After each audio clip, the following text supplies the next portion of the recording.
우리는 일반적으로 생각할 때 누구나 하나님의 일을 할 수 있다고 생각합니다. 그리고 내가 안 하면 또 안 할 수 있다고 생각합니다. 그러나 꼭 그렇지는 않습니다. 오늘 본문의 내용은 왜 그렇지 않는가 하는 것들을 말씀해 주고 있는데, 바울도 역시 복음을 가지고 어느 곳에 가서든지 복음을 전해도 하나님의 복음이니까 전하면 될 거 아니야, 그런 생각을 갖게 된 것입니다. 그래서 바울은 아시아로 가서 복음을 전하기를 원했습니다. 근데 하나님께서 그걸 막으셨어요. 왜 막으셨을까?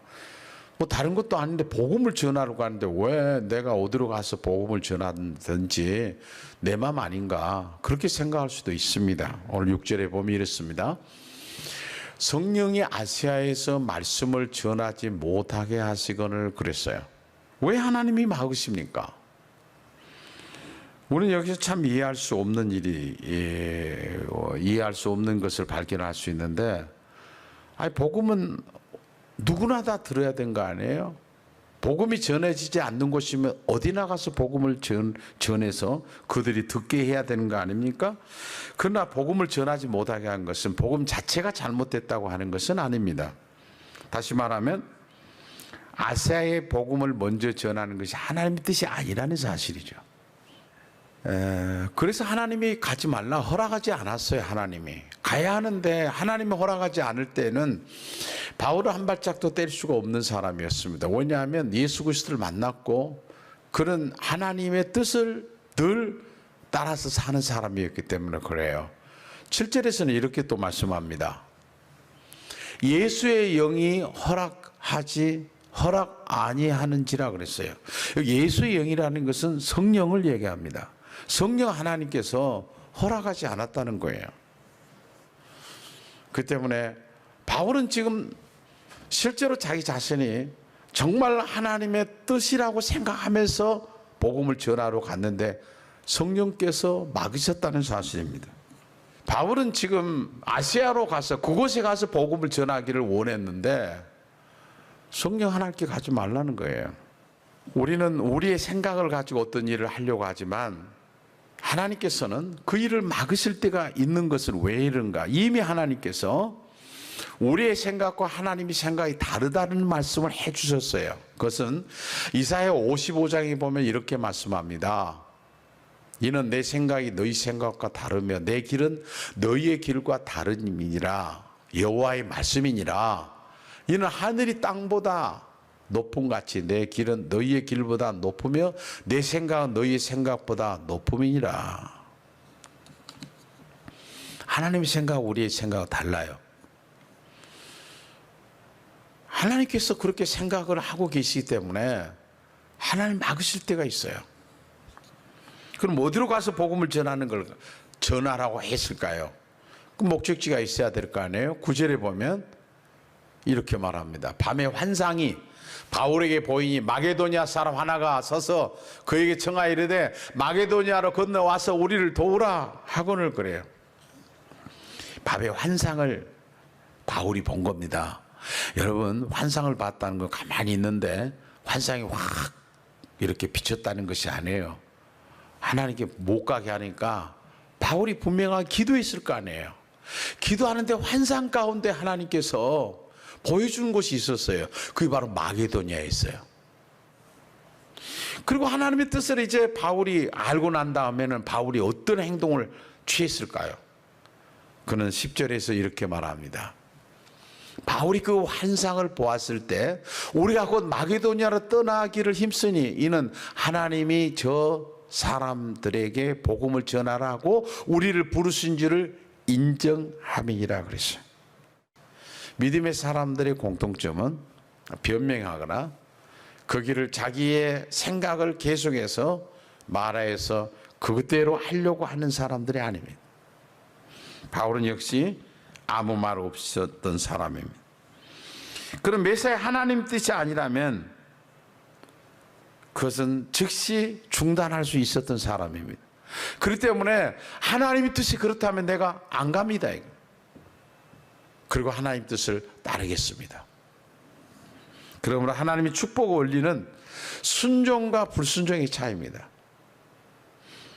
그래서 바울은 어떻게 행동했는가? 오늘 성경에 보면 10절에 곧이라는 말이 나옵니다. 곧, 바로. 지체하지 않았다는 거예요. 우리는 하나님의 뜻을 알면서 때로는 지체할 때가 있습니다. 결국 바울의 일행은 마게도니아로 가게 됩니다. 그때 마게도니아는 지금의 그리스를 얘기하고 있는데 유럽의 첫 관문입니다. 놀랍게도 사도 바울이 순종함으로 말미암아 그 유럽으로 가고 로마에 복음을 전하고 그리고 교회가 설립이 됩니다.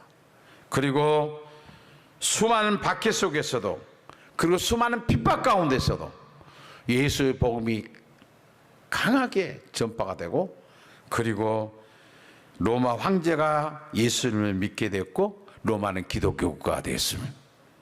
그러므로 하나님이 하신 일을 볼 수 있는 눈이 있어야 합니다. 왜 하나님이 이렇게 하시는가? 우리의 생각이 거기에 미치지 못할 때가 있어요. 하나님은 분명하게 지내놓고 나면 그것이 하나님이 하셨구나 하는 것을 알 수가 있죠. 그러니까 하나님의 뜻을 알게 되면 자기 고집 세우면 안 됩니다. 하나님께서 바울을 복음을 전할 때 바울 혼자 보내지 않고 바울에게 힘이 될 수 있는 동역자를 하나님 붙여주었습니다. 그 사람은 누군가? 오늘 1절부터 2절까지 보면 이렇게 나옵니다. 바울이 더베와 루스드라에도 이름에 거기 디모데라 하는 제자가 있으니 그 어머니는 믿는 유대 여자요 아버지는 헬라인이라 디모데는 루스드라와 이고디온에 있는 형제들에게 칭찬받는 자니 그랬습니다. 바울이 사역하는 동안에 언제 어디든지 따라다니는 사람이 디모데였습니다. 그래서 디모데를 바울이 부를 때에 나의 동역자 디모데, 내 아들 디모데, 내 형제 디모데라고 얘기하십니다. 그러니까 이건 나이 차이가 디모데하고 바울은 엄청난 차이가 있지만 이게 마음이 통한 사람이에요. 왜 마음이 통하는가? 한 방향 한 목적 한 생각을 같이 할 수 있었던 사람이었다는 사실입니다. 그리고 2절에는 이 디모데는 사람들이 칭찬을 받았다고 그래요. 이 칭찬을 받게 된 것도 뭔가 어렸을 때부터 신앙교육을 잘 받았다는 사실이에요. 우리는 이 디모데라고 하는 이 헬라어의 이름 자체를 보면 그 뜻이 뭔가 하면 값비싼 보배란 뜻이 있어요. 디모데는 보배 같은 삶을 살았다는 거예요. 바울처럼. 어려서부터 신앙교육을 받고 보배로운 삶을 살았어요. 그의 부모는 할머니는 진짜 유산이 뭔가를 이 아이에게 가르쳐 줬던 것입니다. 그리고 그는 보배로운 삶을 살았다고 성경은 말해주고 있습니다. 디모데는 바울이 선교 사역을 완성하는 데 결정적인 역할을 했던 사람을 하나님께서 붙여주었던 것입니다.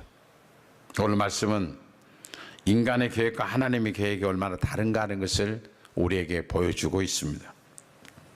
인간의 한계가 어디까지인가를 하나님이 우리에게 알게 해주시는 말씀입니다. 지금도 성령 하나님께서 우리가 원하는 길을 때로는 스탑시키고 다른 길을 제시할 때가 많아요. 그러므로 오늘 하나님께서 우리에게 말씀하신 것은 하나님의 뜻 앞에 순종할 수 있어야 함을 우리에게 가르쳐주고 있습니다. 순종한다고 하는 것은 이해가 돼서 순종하는 건 아니에요. 순종한다는 것은 그것이 하나님께서 말씀했기 때문에 순종하는 것을 의미합니다. 성령은 우리의 개인의 도구가 아닙니다. 우리의 기도를 할 때 하나님께서 성령으로 통해서 기도가 응답되는 도구와 같은 것이 아니에요. 성령 하나님은 하나님의 영, 하나님이세요. 여러분, 우리가 예수를 믿게 된 것은 성령을 통해서 알게 하심으로 깨닫게 하심으로 믿게 되는 줄을 믿습니다. 그렇다고 하면 성령 하나님은 우리에게 내재하고 계세요.